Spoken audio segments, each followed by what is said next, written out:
অনুমোদনহীন অস্ত্র আগামী 7 দিনের মধ্যে জমা দিতে হবে, নইলে কঠোর ব্যবস্থা নেওয়া হবে বলে জানিয়েছেন স্বরাষ্ট্র উপদেষ্টা এম সাখাওয়াত হোসেন। ঢাকা সিএমএইচে সাম্প্রতিক সহিংসতায় আহত আনসার সদস্যদের দেখতে গিয়ে এ কথা বলেন তিনি। আওয়ামী লীগের উদ্দেশ্যে তিনি বলেন, এমন কিছু করা যাবে না যাতে নিজেদের জীবন বিপন্ন হয়। কোটা সংস্কার আন্দোলন ও শেখ হাসিনা সরকারের বিরুদ্ধে ছাত্র জনতার অভ্যুত্থান ঘিরে আনসারের অনেক সদস্য আহত হন। তাদেরকে দেখতে সোমবার ঢাকার সম্মিলিত সামরিক হাসপাতালে আসেন স্বরাষ্ট্র উপদেষ্টা অবসরপ্রাপ্ত brigadier general M Sakhawat Hossain. তিনি আহত আনসার সদস্যদের সাথে কথা বলেন এবং তাদের চিকিৎসার খোঁজ খবর নেন। তাকে হামলার ভিডিও দেখানো হয়।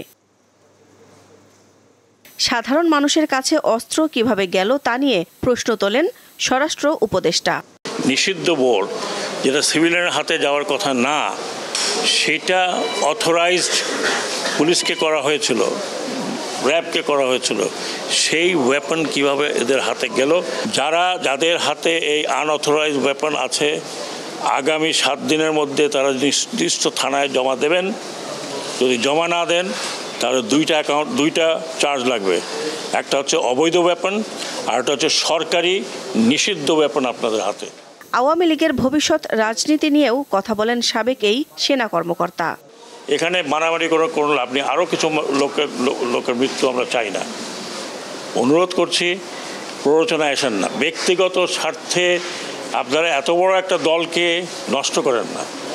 আর এই যদি স্বপ্ন কেউ মনে করে যে এইটা করে আবার একটা কাউন্টার রেভলিউশন করে আসবেন, কাউন্টার রেভলিউশন করতে হলে আপনাকে হাজার হাজার লোকের রক্ত বহাইতে হবে।